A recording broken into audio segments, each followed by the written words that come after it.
Pokok-pokok Warta Jemaat Minggu 30 Agustus 2020. Pertama, bahan PA. Masih dalam mendukung kegiatan PA di rumah di masa pandemi COVID-19 saat ini, bahan PA GKJ Nehemia bulan Agustus, Kisah Para Rasul 11 ayat 19 sampai 30 dan pasal 13 ayat 1 sampai 12 tahun 2020 dengan judul Bertumbuh dalam Iman, Kepedulian, dan Kreativitas. Sumber buku bahan PA Bulan Kebangsaan LPP Sinode GKJ. Mohon dukungan Bapak Ibu untuk dapat membagikan bahan PA ini kepada warga di wilayah atau komisi masing-masing untuk pelaksanaan kegiatan PA keluarga di jemaat wilayah masing-masing. Catatan, apabila wilayah atau komisi akan melakukan PA di lingkup luas seperti PA wilayah atau komisi, diserahkan kepada wilayah atau komisi masing-masing untuk dapat melakukannya secara online. Terima kasih, kiranya kita semua selalu dalam keadaan sehat. Tuhan Yesus memberkati kita sekalian. 2. Peneguhan majelis. Dalam ibadah peneguhan majelis yang akan ditentukan waktunya di kemudian hari, maka akan diteguhkan nama-nama majelis sebagai berikut. 1. Ibu Dewi Kristiawati, Penatua, periode kedua, wilayah Cipete. 2. Bapak Wagianto, Penatua, periode kedua, wilayah Cipete. 3. Bapak Beni Rambe, Diaken, periode kedua, wilayah Ciputat. 4. Bapak Narmujo, Penatua, periode kedua, wilayah Pangkalan Jati. 5. Bapak Winarno Dwi Anggoro, Penatua, periode kedua, wilayah Pondok Indah. 6. Bapak Hari Cahyono, Penatua, periode pertama, wilayah Pondok Cabe. 7. Ibu Heni Margareta Wowor, Penatua, periode pertama, wilayah Tebet. 8. Bapak Heru Sumanto, Penatua, periode pertama, wilayah Bintaro. 9. Bapak Triyono Ari Nugroho, Penatua, periode pertama, wilayah Bintaro. 10. Bapak Haris Widianto, Penatua, periode pertama, wilayah Ciputat. 11. Bapak Anjar Pratisto, Penatua, periode pertama, wilayah Ciputat. 12. Bapak Yohanes Sutarno, Penatua, periode pertama, wilayah Pangkalan Jati. 13. Bapak Benyamin Suatan, Diaken, periode pertama, wilayah Radio Dalam. 14. Bapak Setiadi Samino, Penatua, periode pertama, Pasar Minggu. 3. Warga baru. GKJ Nehemia menerima warga baru di tahun 2020, sedangkan untuk perkenalan warga baru ditiadakan dalam masa pandemi COVID-19 ini. Pertemuan dengan majelis wilayah akan dilaksanakan setelah masa pandemi dan kehidupan normal baru berjalan dengan semestinya. Nama-nama warga baru dan asal gerejanya yaitu: 1. Johannes Juanda dari Gereja GBI Bangun Harjo. 2. Yunis Ririn Widyarini dari GBI Bangun Harjo. 3. Ruben Aryo Wisanggeni dari GBI Bangun Harjo. 4. Jaler Trah Bumi dari GBI Bangun Harjo. 5. Agung Setiawan dari GKP Immanuel Karawang. 6. Ika Krismantari dari Gereja Marganingsih. 7. Kelik Wicaksono dari Gereja Marganingsih. 8. Hendrawan Fernando Sianturi dari HKBP Resort Sintanauli. 9. Sudramono Manihuruk dari GKPS Sumbul. 10. Kristi Widyaswara dari GBI Tendean. 11. Erni Meliawati Lumbantoruan dari HKBP Kebayoran Lama. 12. Ruth Tikoalu dari GBI Tiberias. 4. Pernikahan. Jika tidak ada halangan yang sah dari jemaat, maka akan diteguhkan dan diberkati pernikahannya. Erni Meliawati Lumbantoruan, warga baru wilayah Ciputat, putri Bapak Tua Lumbantoruan dan Ibu Kesi Tinur Simangunsong, dengan Rianto, warga baru wilayah Ciputat, putra Bapak Suladi dan Ibu Sarini. Kebaktian nikah akan diadakan pada hari Kamis 3 September 2020 pukul 10 di GKJ Nehemia, dipimpin oleh Pendeta Lusindo Yosef Lumban Tobing MTH. Ibadah hari ini dilayankan oleh Bapak Pendeta Simon Rahmadi. Selamat beribadah.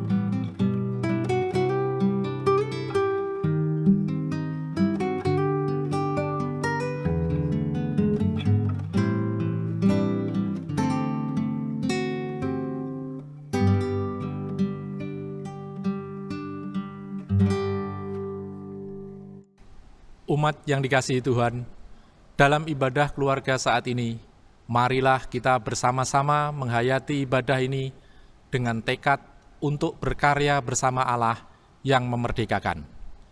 Tema ibadah kita hari ini yaitu berkarya sesuai dengan pikiran Allah. Tuhan menghendaki agar kita terus belajar memahami dan melaksanakan kehendak Tuhan sesuai dengan pikirannya dalam hidup ini. Dengan pikiran kita yang terus tumbuh dalam karya yang selaras dengan pikiran Tuhan, maka segala karya kasih kita dapat turut mewujudkan keselamatan dan damai sejahtera bagi sesama kita. Marilah kita bersama-sama sujud beribadah di hadapannya. Bapak, Ibu, Saudara dimohon berdiri.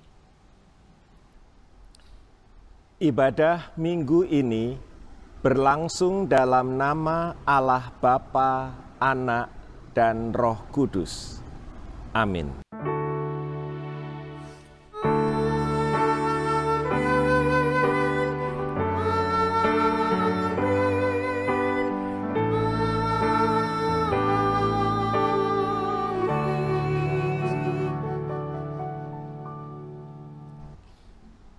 Kasih karunia, rahmat dan damai sejahtera dari Tuhan beserta Bapak, Ibu, saudara-saudari sekalian. Silakan duduk. Mari kita bersama-sama memuji nama Tuhan melalui Kidung Jemaat 293, bait yang pertama dan ketiga, Puji Yesus.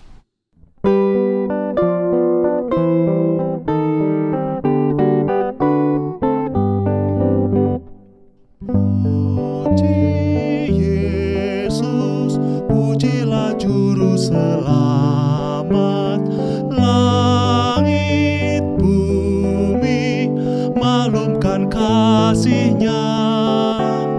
Haleluya,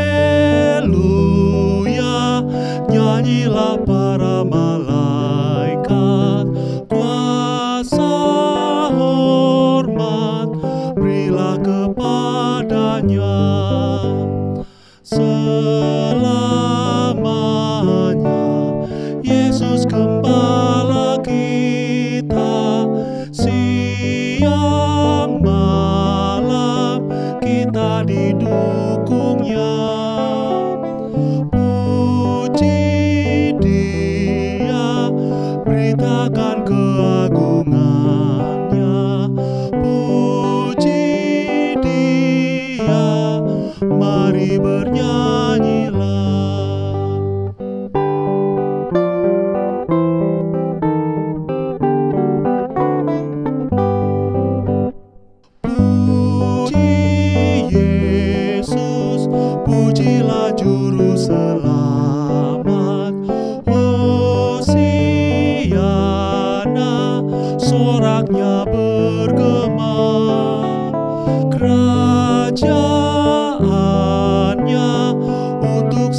nyatakan keagungannya. Puji Dia, mari bernyanyilah. Ya Tuhan, di hadapan hadirat-Mu lah tersingkap segala dosa-dosa kami. Tidak ada yang tersembunyi di hadirat-Mu. Ampunilah dosa-dosa kami, ya Tuhan. Kami ingin menyatakan penyesalan dosa kami dan mohon pengampunan-Mu melalui nyanyian Kidung Jemaat 30A bait yang kedua, Angin Ribut Menyerang, dan Kidung Pasamuan Jawi 51 bait yang pertama, Gusti Mugi Mirsani.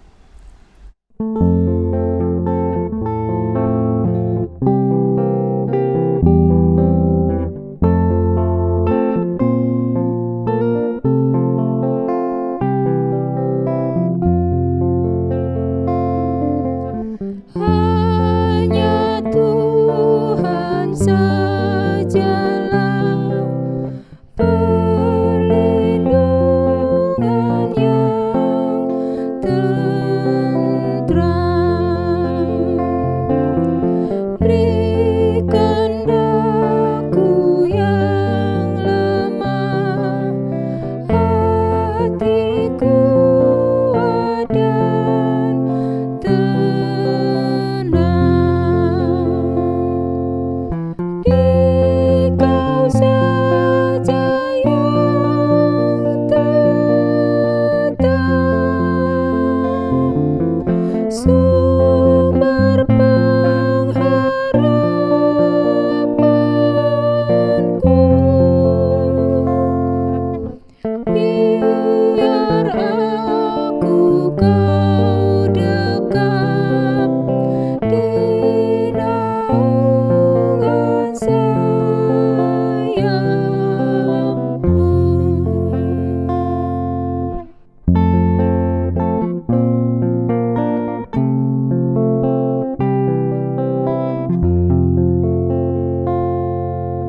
Gusti Mugi mirsani, yen kula kasragatan.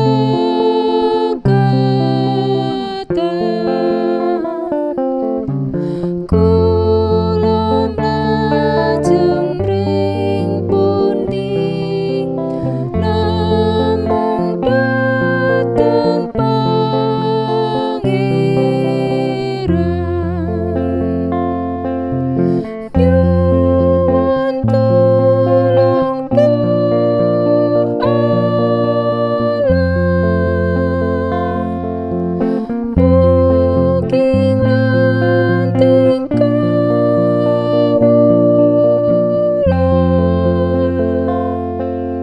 sing sakung karibetan,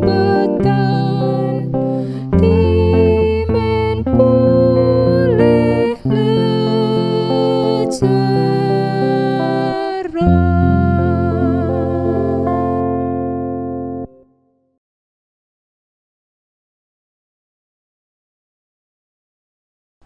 Betapa kasih-Mu besar bagi kami, ya Allah. Engkau telah berkenan mengampuni dosa-dosa kami. Berita anugerah-Mu kami terima sebagaimana tersurat dalam Filipi 2 ayat 5-7.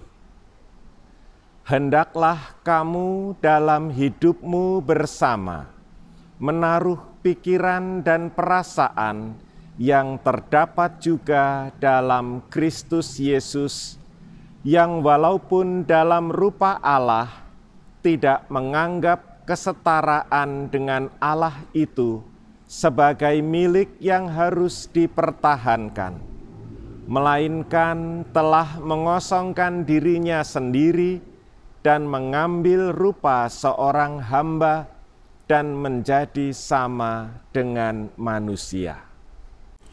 Bapak, Ibu, Saudara dimohon berdiri. Syukur dan kemuliaan bagi Tuhan. Ya Allah, siapakah yang seperti Engkau, mulia karena kekudusan-Mu.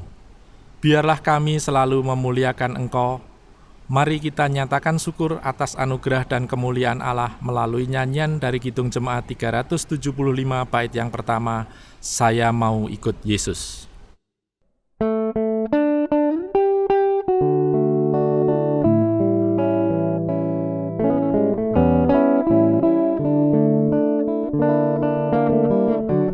Saya mau ikut Yesus, saya mau ikut Yesus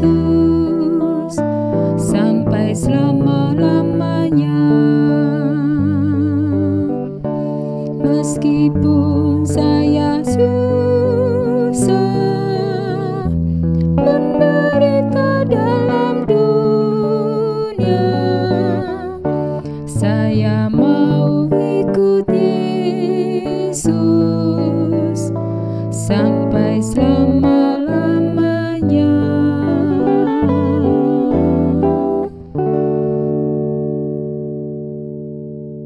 Bapak, Ibu, Saudara dipersilahkan duduk kembali.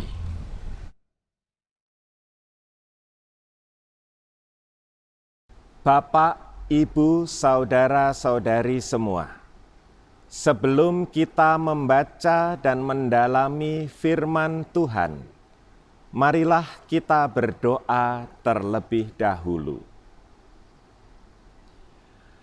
Ya Allah, Bapa yang Maha Tahu, kiranya Roh Kudus-Mu memampukan kami untuk menerima sabda-Mu saat ini.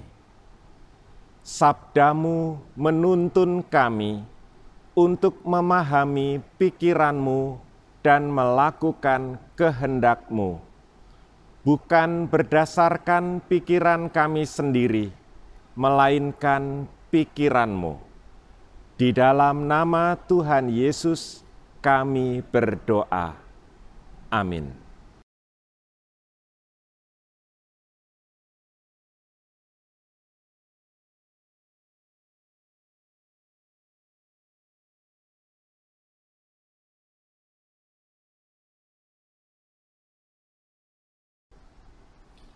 Pembacaan Alkitab hari ini diambil dari Matius 16 ayat 21 sampai dengan 28. Demikian bunyinya. Sejak waktu itu, Yesus mulai menyatakan kepada murid-muridnya bahwa ia harus pergi ke Yerusalem dan menanggung banyak penderitaan dari pihak tua-tua, imam-imam kepala, dan ahli-ahli Taurat, lalu dibunuh dan dibangkitkan pada hari ketiga. Tetapi Petrus menarik Yesus ke samping dan menegur dia, katanya, "Tuhan, kiranya Allah menjauhkan hal itu. Hal itu sekali-kali takkan menimpa engkau." Maka Yesus berpaling dan berkata kepada Petrus, "Enyahlah iblis, engkau suatu batu sandungan bagiku, sebab engkau bukan memikirkan apa yang dipikirkan Allah, melainkan apa yang dipikirkan manusia."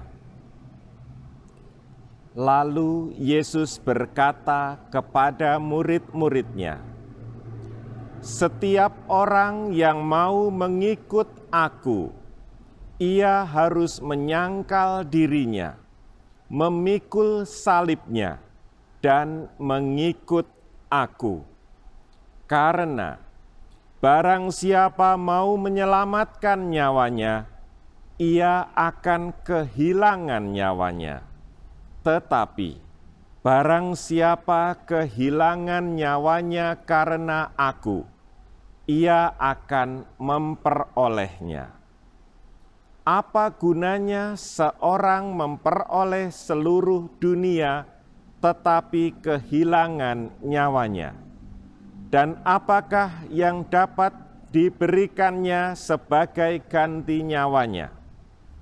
Sebab Anak Manusia akan datang dalam kemuliaan Bapanya, diiringi malaikat-malaikatnya. Pada waktu itu, Ia akan membalas setiap orang menurut perbuatannya. Aku berkata kepadamu, sesungguhnya di antara orang yang hadir di sini, ada yang tidak akan mati sebelum mereka melihat Anak Manusia datang sebagai Raja dalam kerajaannya. Demikianlah pembacaan Kitab Suci. Berbahagialah mereka yang mendengarkan firman Allah dan melakukannya dalam kehidupannya sehari-hari. Haleluya!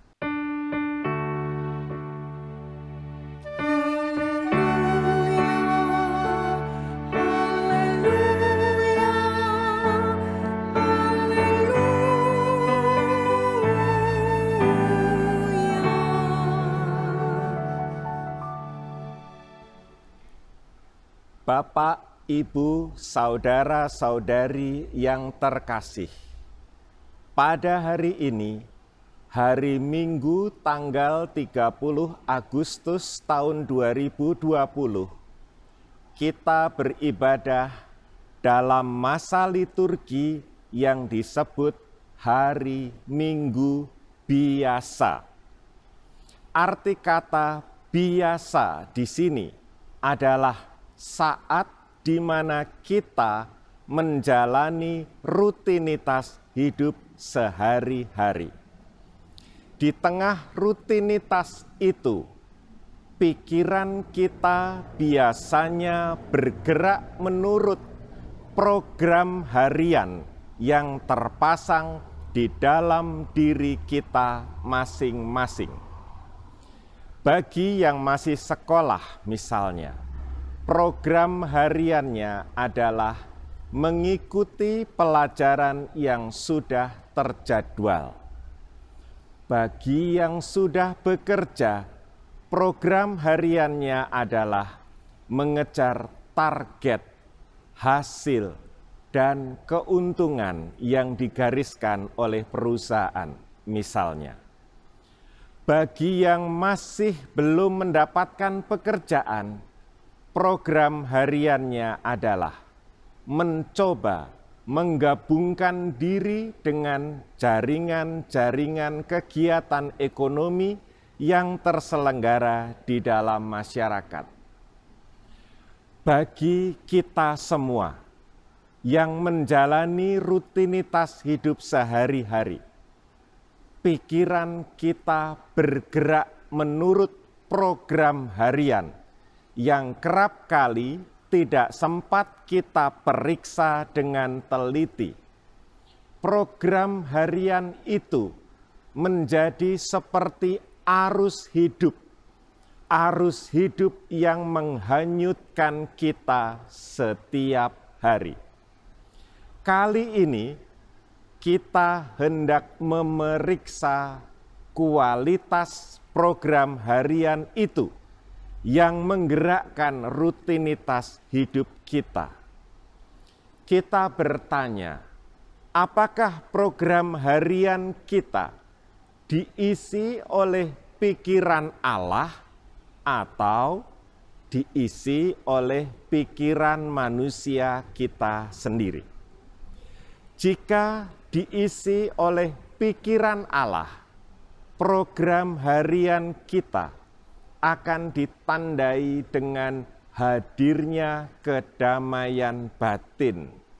Namun, jika diisi oleh pikiran manusia kita, program harian kita itu akan ditandai dengan bergolaknya rasa cemas. Untuk mencoba memeriksa program harian kita itu, saya punya satu cerita yang saya petik dari salah satu film drama Korea yang pernah saya tonton. Ceritanya begini. Pada suatu ketika adalah seorang perempuan. Ia punya seorang anak yang dikasihinya. Karena amat sayang kepada anaknya, perempuan itu berusaha keras sekali supaya anaknya tidak mengalami kesusahan dan penderitaan. Anak itu dijaganya, dilindunginya, dan dirawatnya dengan sangat teliti. Perempuan itu berkata, "Anakku, aku mengasihimu, maka duduklah di sini, di tempat yang aman, jangan kemana-mana. Semua yang kau perlukan akan selalu kusediakan." Maka setiap hari, setiap saat, setiap waktu, perempuan itu berusaha mencukupi segala yang dibutuhkan anak itu. Ia menyuapi anak itu. Ia memberi minum anak itu. Ia mendandani anak itu. Ia menggendong anak itu kemana-mana. Ia menina bobokkan anak itu kalau ia mengantuk dan seterusnya. Demikian dilakukannya selama puluhan tahun, sampai akhirnya perempuan itu menjadi tua dan sakit-sakitan. Maka karena sudah tidak kuat lagi merawat anaknya, perempuan itu berkata, "Anakku, tanganku sudah lemah, aku tak dapat lagi menyuapimu. Maka sekarang kita gantian, suapilah aku." Tetapi anak itu berkata, "Ibu, aku tak dapat menyuapimu, sebab aku tak punya tangan. Tanganku tak pernah dipakai dan sekarang sudah menghilang." Lalu perempuan itu berkata lagi kepada anaknya, "Anakku, kakiku sudah lemah, aku tak dapat lagi menggendongmu. Sekarang gantian, gendonglah aku." Tetapi anak itu berkata, "Ibu, aku tak dapat menggendongmu, sebab aku tak punya kaki. Kakiku tak pernah dipakai dan sekarang sudah menghilang." Kata perempuan itu lagi kepada anaknya, "Anakku, kamu tak punya tangan, kamu tak punya kaki, padahal aku selalu berusaha merawatmu selama ini. Lalu apa yang kamu punya untukku?" Anak itu berkata, "Ibu, aku punya mulut. Mulutku besar sekali. Ia bisa makan dan minum banyak sekali. Sebab selama ini hanya mulut itulah yang selalu dipakai." Mendengar perkataan itu, perempuan itu naik pitam. Ia marah sekali. Maka dibuangnya anaknya itu ke laut. Dan di sana anak itu menjelma menjadi ikan paus, hewan mamalia yang wujudnya seperti ikan besar. Ceritanya selesai sampai di sini. Dari cerita itu, kiranya kita dapat memetik pelajaran bahwa seorang insan manusia akan kehilangan watak kemanusiaannya apabila ia tidak pernah bersentuhan dengan penderitaan. Jika orang hanya bergaul dengan kenikmatan saja, maka ia menjadi seperti makhluk yang mulutnya giat bekerja, tetapi anggota badannya yang lain pasif. Untuk menjadi manusia, ia memerlukan bukan hanya mulut untuk bisa bertahan hidup, tetapi ia pun memerlukan tangan untuk bekerja dan kaki untuk menempuh perjalanan. Bekerja dan menempuh perjalanan, itulah yang akan menciptakan wujud kemanusiaan kita. Jika kita tak mau bekerja, kita akan terpenjara di dalam diri kita sendiri. Dan jika kita tidak mau menempuh perjalanan, kita akan terpenjara di lingkungan kita sendiri. Supaya jadi manusia sejati, kita harus rajin bekerja dan mau menempuh aneka perjalanan, sekalipun harus menghadapi dan mengalami berbagai penderitaan. Waktu bekerja, kita mengalami penderitaan, tangan kita capai, otot-otot kita lelah, syaraf kita tegang, dan kadang kita jadi seperti merasa sakit. Waktu kita menempuh perjalanan, kaki kita letih, terkadang terantuk batu atau terkena paku sehingga terluka dan menderita. Bekerja dan menempuh perjalanan itu memang membuat kita bersusah payah dan bersentuhan dengan aneka realitas penderitaan. Sekalipun demikian, justru itulah yang membentuk kemanusiaan kita. Kita jadi semakin dewasa dan matang karena serangkaian proses belajar yang terus-menerus kita alami di dalam pekerjaan dan perjalanan hidup kita yang terus-menerus bersentuhan dengan aneka pergumulan dan kepedihan itu. Itulah amanat kitab suci yang kita baca hari ini. Tadi kita telah membaca Matius 16 ayat 21 sampai 28.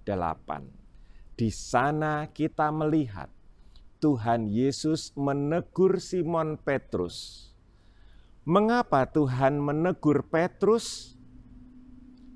Pada waktu itu, Tuhan sedang mewartakan suatu skenario ilahi. Skenario ilahi ini amat dalam maknanya, yaitu skenario penebusan. Di dalam skenario penebusan itu dinyatakan betapa besar kasih Allah akan dunia ini, sehingga Allah itu rela menderita sengsara demi menebus manusia dari kedosaan. Hal ini harus terjadi di dalam diri Tuhan Yesus yang pada waktu itu hendak memulai perjalanannya ke Yerusalem untuk berkonfrontasi dengan kaum fanatik di Bait Allah Yerusalem, yaitu para tua-tua, imam-imam kepala, dan para ahli Taurat di sana. Tuhan Yesus berkata, Ia akan pergi ke Yerusalem untuk menderita sengsara sampai mati karena ditolak oleh kaum fanatik itu. Semua itu dilakukannya demi melaksanakan skenario penebusan yang ditugaskan oleh Allah Bapa kepadanya. Terhadap itu Petrus takut, lalu menarik Tuhan ke samping, artinya menarik Tuhan keluar dari perhatian publik, lalu berkata, Tuhan, kiranya Allah menjauhkan hal itu, penderitaan itu, sekali-kali takkan menimpa engkau.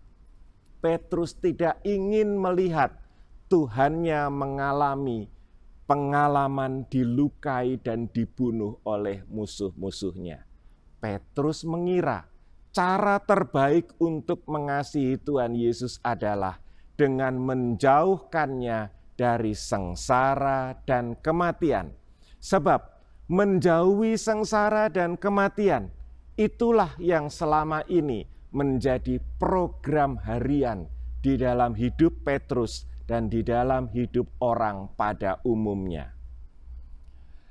Namun, terhadap cara pikir Petrus ini, Tuhan Yesus justru berkata dengan keras, "Enyahlah iblis, engkau suatu batu sandungan bagiku, sebab engkau bukan memikirkan apa yang dipikirkan Allah, melainkan apa yang dipikirkan manusia."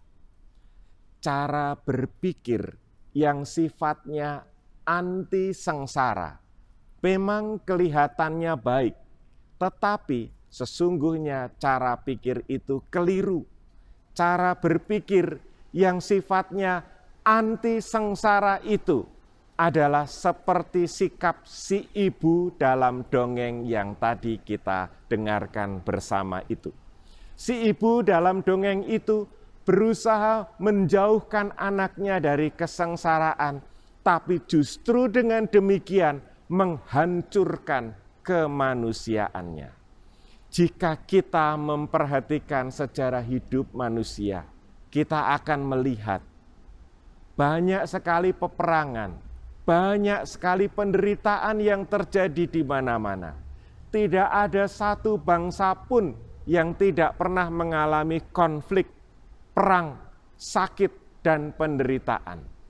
Umat manusia adalah spesies unik yang hidupnya dibentuk oleh aneka kesulitan dan penderitaan yang diolah menjadi proses belajar untuk menggapai panggilan-panggilan luhur yang bergema di lubuk batinnya yang terdalam.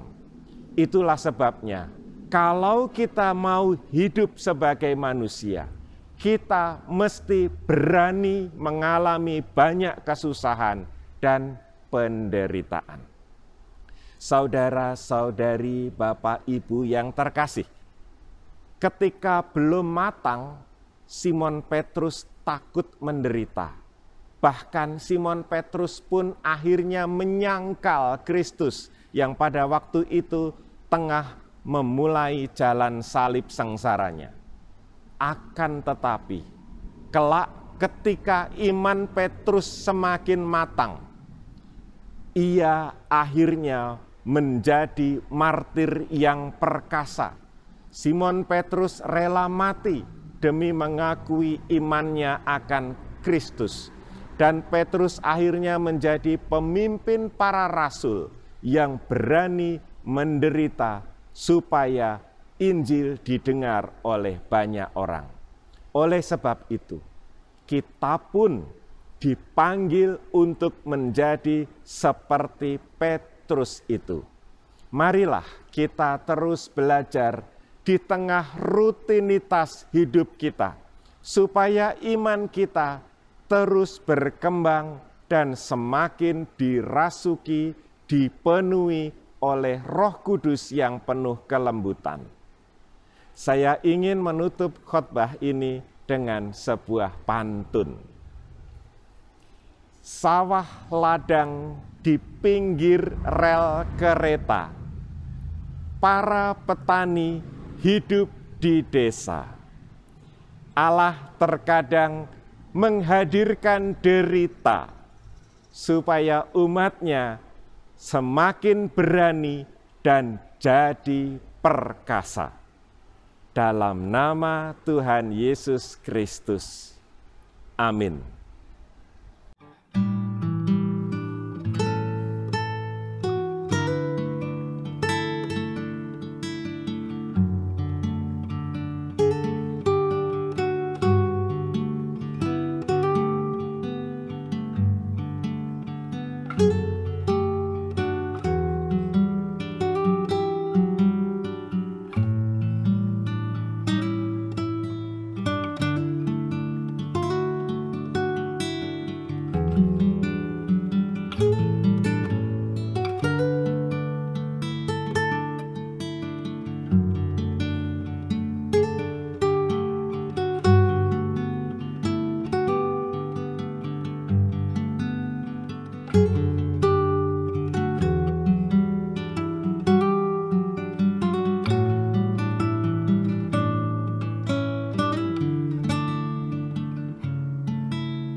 Bapak, Ibu, Saudara dimohon berdiri. Bersama dengan umat Tuhan di segala tempat dan dalam persaudaraan iman dengan umat Tuhan di segala abad, mari kita meneguhkan iman percaya kita dengan mengucapkan pengakuan iman rasuli bersama-sama. Aku percaya kepada Allah, Bapa yang Maha Kuasa, Khalik langit dan bumi, dan kepada Yesus Kristus, anaknya yang tunggal Tuhan kita, yang dikandung daripada Roh Kudus, lahir dari anak darah Maria, yang menderita di bawah pemerintahan Pontius Pilatus, disalibkan, mati dan dikuburkan, turun ke dalam kerajaan maut. Pada hari yang ketiga, bangkit pula dari antara orang mati, naik ke surga, duduk di sebelah kanan Allah, Bapa yang Maha Kuasa, dan akan datang dari sana untuk menghakimi orang yang hidup dan yang mati. Aku percaya kepada Roh Kudus, gereja yang kudus dan am, persekutuan orang kudus, pengampunan dosa, kebangkitan orang mati, dan hidup yang kekal. Bapak, Ibu, Saudara dipersilahkan duduk kembali. Bapak, Ibu, Saudara yang dikasihi dan mengasihi Tuhan, mari menaikkan doa syafaat kita yang akan dipimpin oleh salah satu anggota keluarga. Nanti akan kita akhiri dengan doa Bapa kami yang kita ucapkan secara bersama-sama.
Inilah doa syafaat kami ya Tuhan, yang kami akhiri dengan mengucapkan doa Bapa kami di hadapan-Mu. Bapa kami yang di surga, dikuduskanlah nama-Mu, datanglah kerajaan-Mu, jadilah kehendak-Mu di bumi seperti di surga. Berikanlah kami pada hari ini makanan kami yang secukupnya, dan ampunilah kami akan kesalahan kami, seperti kami juga mengampuni orang yang bersalah kepada kami. Dan janganlah membawa kami ke dalam pencobaan, tetapi lepaskanlah kami daripada yang jahat. Karena Engkaulah yang punya kerajaan, dan kuasa, dan kemuliaan, sampai selama-lamanya. Amin.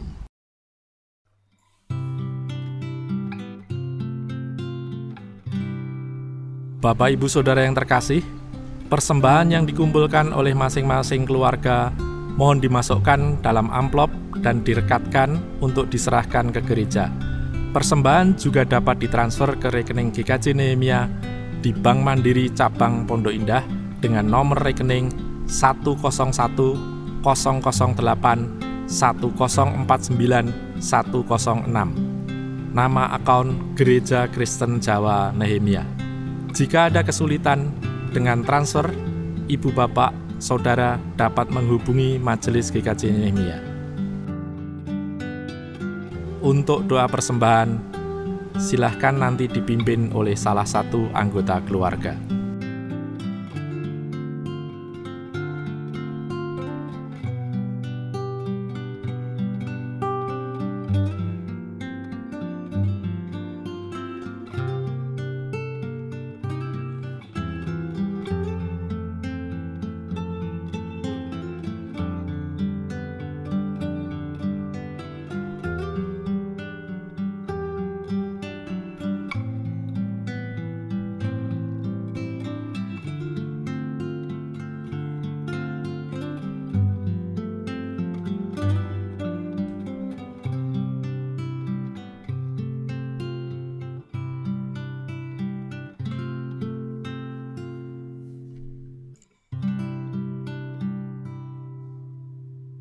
Bapak, Ibu, Saudara dimohon berdiri.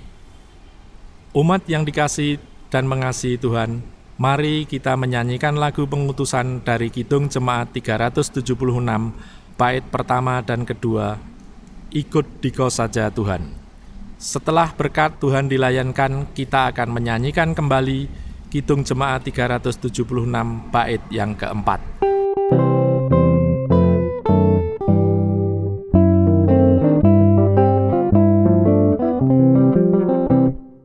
Ikut Dikau saja Tuhan, jalan damai bagiku.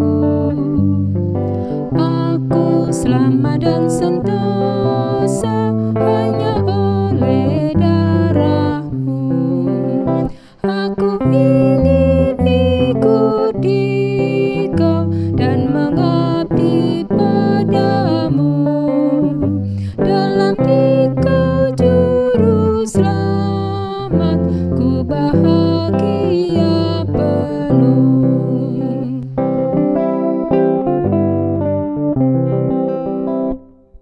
Ikut Dikau di sengsara, karena janji-Mu teguh. Atas kuasa kegelapan, ku menang bersama-Mu. Aku ingin ikut Dikau dan mengabdi padamu. Dalam Dikau Juru Selamat, ku bahagia penuh. Umat yang dikasihi dan mengasihi Tuhan Yesus, marilah kita menerima tugas perutusan kita sebagai pengikut Kristus yang mampu berkarya sesuai dengan pikiran Allah dalam kehidupan berbangsa dan bernegara ini. Mampukanlah kami melakukan kehendak-Mu ya Tuhan. Terpujilah Tuhan. Terpujilah Dia kini dan selamanya. Marilah kita terima berkat Tuhan. Tuhan Allah memberkati dan melindungi saudara. Ia menyinari engkau dengan cahaya wajah-Nya dan memberimu kasih karunia. Tuhan Allah menghadapkan wajah-Nya kepadamu dan memberimu damai sejahtera. Amin.